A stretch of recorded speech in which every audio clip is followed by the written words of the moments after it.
여러분 안녕하십니까? 오늘 참으로 좋은 날입니다. 오늘 하나님 말씀은 욥기서 38장 26절에서 30절까지 말씀이 되겠습니다. 우리 함께 읽겠습니다. 누가 사람 없는 땅에 사람 없는 광야에 비를 내리며 황무하고 황폐한 토지를 흡족하게 하여 연한 풀이 돋아나게 하였느냐? 비에게 아비가 있느냐? 이슬 방울은 누가 낳았느냐? 얼음은 누구의 태에서 났느냐? 공중의 서리는 누가 낳았느냐? 물은 돌같이 굳어지고 깊은 바다의 수면은 얼어붙느니라. 아멘. 오늘 본문은 하나님께서 욥에게 하신 말씀의 내용이 되겠습니다.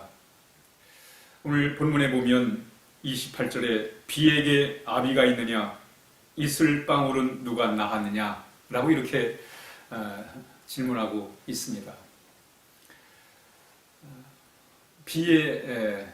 비는 누가 만들어내는가? 비는 사람이 만든 것이 아닙니다. 하나님이 만드셨음을 말씀하고 있습니다. 참 우리가 이 자연 만물에 참 신비스러운 게 참 많습니다. 영원히 참 타버리지 않는, 그리고 우리에게 빛과 열을 제공하는 이 태양을 볼 때 참 신비롭습니다. 지구상에는 참 저런 물질이 존재하기 어려운 그런 상황입니다. 참으로 태양은 그러므로 신비한 거예요. 그런데 비도 마찬가지입니다. 우리가 흔히 우리 일생에 있어서 참으로 중요한 이 물도 신비스러운 거예요. 물은 화학적으로는 수소와 그리고 산소가 만나서 물이 되는 거예요. 우리 인간은 물을 만들 수가 없습니다. 이것은 바로 눈에 보이지 않는 것이 눈에 보이는 것으로 변화되는, 수소와 산소가 만나서 물이 되는, 이거 놀라운, 참 무에서 유를 창조하는 하나님의 놀라운 기적입니다. 그러니까 우리 인간은 아무리 기술이 발달하고 과학이 발달해도 무에서 유를 창조할 수는 없습니다. 예를 들어서 우리 나무를 가지고 의자를 만들 수 있고, 또는 뭐 책상을 만들 수 있고, 가재도구를 만들 수 있지만, 그러나 그 나무 자체를 인간이 만들 수는 없는 거예요. 마찬가지로 비도 마찬가지입니다. 비도 우리 인간이 만들 수가 없는 아주 신비로운 그런 물질임을 우리가 이 본문의 말씀을 통해서 알 수가 있는 것입니다. 참 비가 신비한 게 뭐냐면, 비는 이 물은 액체만 있지 않아요. 이게 또 수증기로 올라가 가지고 기체가 됩니다. 그리고 다시 이제 또 내려와서 또 액체가 되기도 하고, 또 이게 얼어붙으면 고체가 되기도 하고 말이죠. 아주 신비한 변화를 이렇게 나가는 거예요. 그러면서 우리 인간에게 참으로 소중한 그런 참 생명력을 주게 되는 것입니다.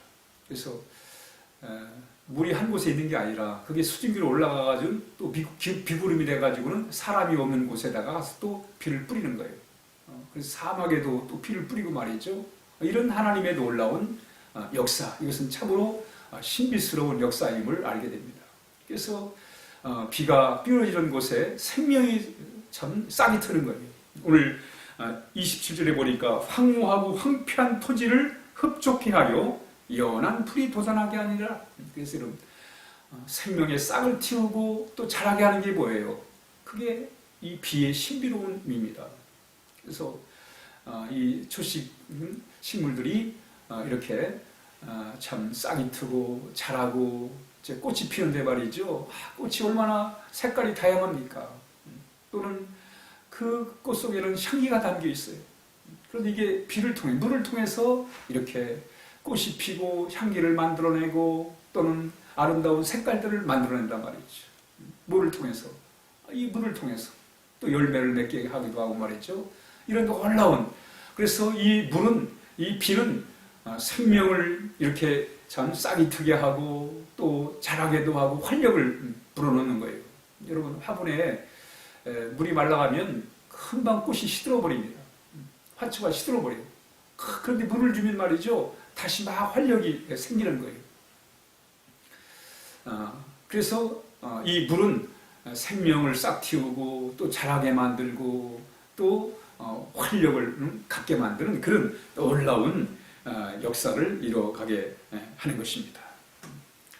근데 오늘 하나님께서 욥을 향해서 묻는 이 내용, 비를 누가 만들었느냐 라고 하는 이 말씀 속에는 비에 대한 이야기보다는 바로 하나님의 은혜에 대한 이야기라고 우리가 해석할 수가 있겠습니다. 하나님은 지금 하나님의 은혜에 대하여 말하는 거예요. 하나님의 은혜에 대하여. 비를 비유로 해가지고 하나님의 은혜에 대하여 말씀하고 있는 것입니다. 여러분, 하나님의 은혜는 우리 인간이 만들어내는 게 아닙니다.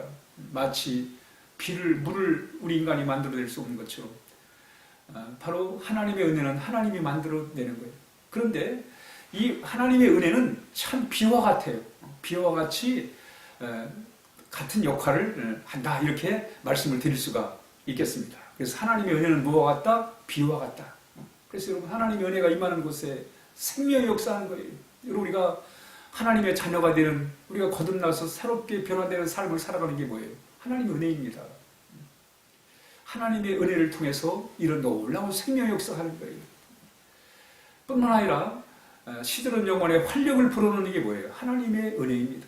하나님의 은혜를 통해서 우리 영혼이 곤고할 때 하나님의 은혜의 단비로 말미암아 우리 영혼이 다시 활력을 얻고 힘을 얻고 능력을 얻는 것입니다. 여러분, 우리의 믿음이 자라는 믿음의 나무가 자라는 비결이 뭡니까? 하나님의 은혜예요. 우리는 은혜 없으면 살아갈 수가 없는 것입니다. 은혜 없으면 우리의 참 영혼이 바르게 될 수가 없어요. 또 비는 참 신비한 게 뭐냐면 이 길바닥 같은 딱딱한 이런 흙도 비가 내리면 부드럽게 만듭니다. 마찬가지로 하나님의 은혜는 우리의 완악한 마음들을 부드럽게 하는 거예요. 결국 여러분, 우리의 마음을 새롭게 변화시키는 것은 하나님의 은혜인 것입니다. 이게 무슨 우리 인간의 노력으로 이루어지는 게 아니에요. 지금 세상이 점점 갈수록 완악해져 가고 있습니다. 왜 그렇습니까? 하나님의 은혜를 멀리하고 인간들이 스스로 살아보려고 하나님 없이도 얼마든지 잘 살 수 있다고 이런 교만한 마음 때문에 세상은 갈수록 더 험악해지는 거예요. 물론 물질적으로는 더 나아지고 살아가는 데는 더 편리하고 할지 모르지만은 우리의 마음들이 더 악해져 가고 있습니다. 왜 그렇습니까? 하나님의 은혜를 잃어버리기 때문에 그래요.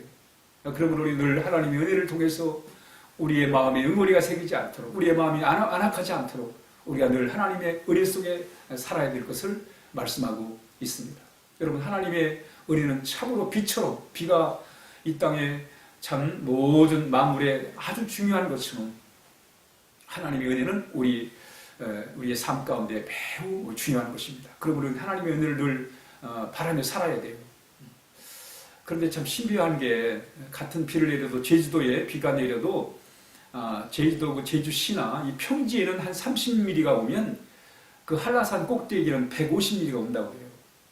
참 신비하죠. 같은 비가 내리는데 그건 물론 기후의 어떤 그 온도의 변화에 의해서 그런 현상들이 나타나게 되는데, 우리가 이 이야기를 통해서 기억되는 게 뭐냐면, 생각할 수 있는 게 뭐냐면, 하나님을 가까이 할 때 하나님의 은혜를 우리가 더 많이 받을 수 있다는 거예요. 그렇죠. 우리가 육체를 따라 살고 세상 것 좋아하고 세상 것을 치우치면 우리 하나님의 은혜를 경험하기 어렵습니다.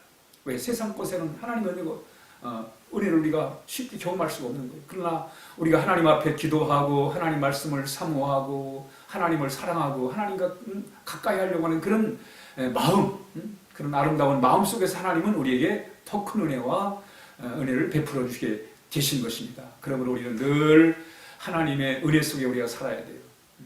여러분, 하나님의 은혜는 신비로운 거예요. 마치 비가 신비로운 것처럼 액체가 됐다, 기체가 됐다, 고체가 됐다, 다시 액체가 되고 말이죠. 그런 신비스러운 변화를 통해서 이 땅의 모든 생명체들을 살려내는 것처럼 하나님의 은혜가 바로 그렇습니다. 그래서 우리 늘 하나님 안에서만이 신비한 체험할 수 있어요.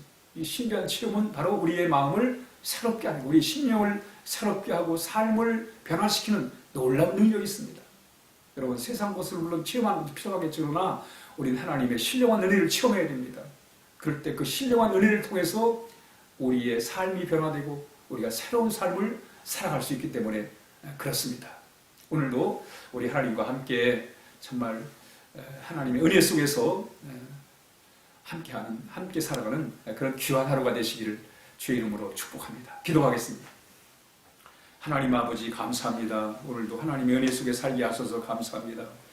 하나님 아버지 충만한 은혜 속에서 날마다 새 생명 가운데 살아가게 하시고 영적 활력을 가지고 충만한 삶을 살아갈 수 있도록 늘 인도하여 주옵소서. 그래서 우리로 하여금 이 어두운 세상을 밝히는 그런 하나님 아버지 빛과 소금으로 살아갈 수 있도록 늘 인도해 주시기를 원합니다. 하나님 감사합니다. 예수님의 이름으로 기도하옵나이다. 아멘.